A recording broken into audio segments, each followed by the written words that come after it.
Hi guys, and welcome back to English Without Borders. I'm Kayla, your English accent, fluency, and confidence coach. Being confident sometimes is hard enough in our own languages. Maybe it's difficult for us to speak to new people, go to a job interview, speak in public. So how do we do this in our non-native language? That can seem twice as scary. But there are small things and tricks that you can use and do every day to appear more confident, even if you really aren't. So these are 5 small things you can do to appear more confident, even if on the inside you're not really there yet. And that's okay. We'll get you there with time. For now, you can work on these external factors that can trick other people in seeing you in a different way or in a different light. My first tip, do not point out your mistakes, okay? Even native speakers make small grammatical errors or perhaps don't choose the best vocabulary word when speaking, giving a presentation, meeting a new person. However, if it's not a vital thing for the meaning of the sentence, if I still understand what you mean, or it doesn't change the meaning of what I'm trying to say, I brush over the mistakes. I pass them by and I keep talking. And this is part of fluency, right? As a fluent and native speaker, we know when it's important to correct ourselves and when we should just keep going. If you focus on your mistakes and constantly are correcting yourself, the only thing you're doing is putting more focus on your mistakes rather than the content of what you're trying to share, okay? And we don't want that. We want anyone that you speak to focus on who you are and the message that you are trying to share when speaking. So the bottom line with this first tip is, if it's a tiny mistake, not too important, just keep moving on. No one else will care. And most of the time, native speakers probably won't even notice that you made a mistake. You will be far more aware of it than they are. Number 2, and this is a really big one, guys. So really think about this one and try to determine if this is something you do in your everyday English speaking. Is your pace. How quickly do you speak? So number 2 is speak slower, okay? Slow down, relax,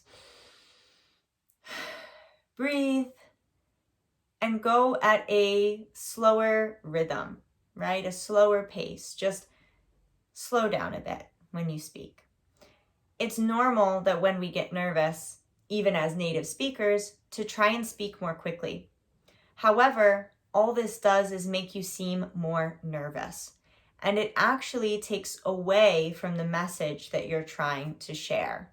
Another thing is that if you have a foreign accent, especially if it's a stronger accent, it may be something that a native speaker has not heard before. Maybe it's a new accent. Maybe they aren't used to talking to non-native English speakers. They will understand you fine, even with an accent. Accents are okay. But if you speak too quickly, it may be more difficult for a native speaker to understand. We are used to hearing certain rhythm, stress, and intonation patterns when we speak with other native speakers. And when we hear someone with a strong or a thick accent that is applying different patterns of speech, rhythm, stress, etc., from their native language, applying it to English, if they speak quickly, it's hard for our brains to process what's going on. We will understand, we just need a moment to get used to or get accustomed to your way of speaking, okay? So if you just slow down, relax, breathe, and take your time to think about what you're going to say, then we'll understand you better and your message will come across more clearly and more confidently. Number 3, Another really important one, my students constantly are doing this. I don't want you to ever apologize for your English. Someone will start speaking and the first thing they say is, "Oh, I'm sorry for my English." Or you start to give a presentation and they say, "I know my English isn't perfect, but I'm going to try."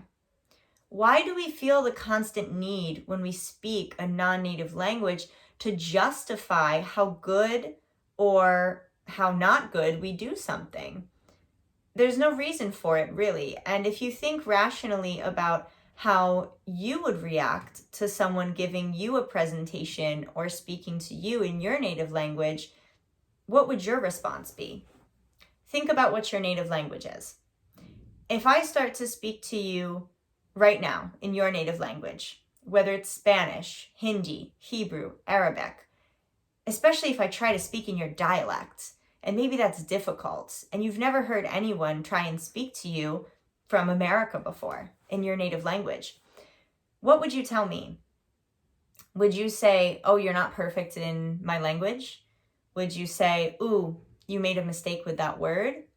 Or would you be really damn impressed that I started communicating with you in your native language and that I took the time to learn it?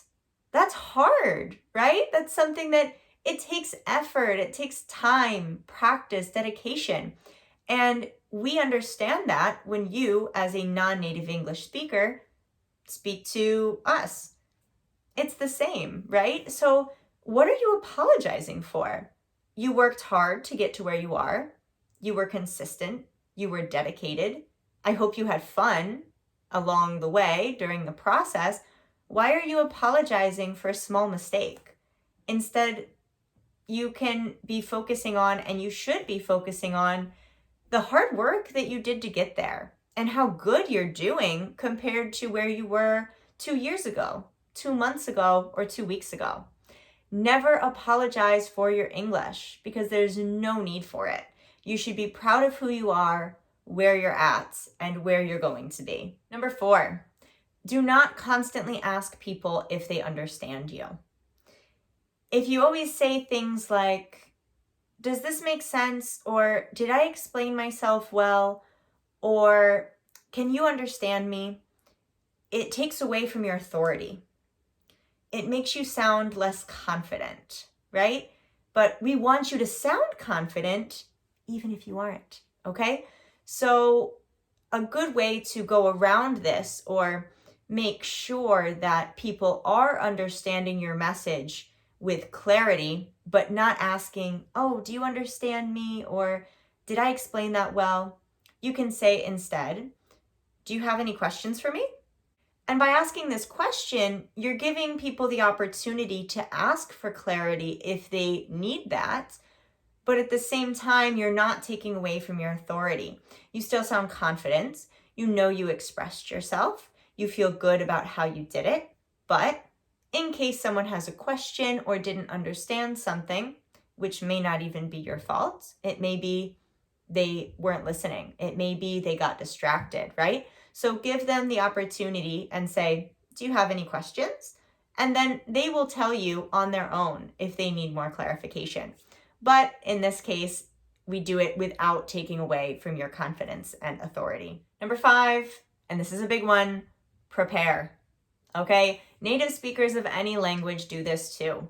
If you have a big presentation, if you have an interview, you want to practice for these things, right? And practice makes perfect. That's what we say in English anyways. So the more you practice, especially out loud, say it out loud to yourself, record yourself doing it, practice in a mirror, looking at your body language, how confident do you look when you speak physically. Working on these things will help you feel more prepared, more confident, and have more authority when you start to finally speak and give that presentation or meet that new person or have that interview. So let's recap on the 5 things that we talked about today. Number 1, don't point out your mistakes. It only takes away from your message. Number 2, pace. Speak slower. This gives people time to get used to your accent, and it also makes you feel calmer, and sound calmer when speaking with others.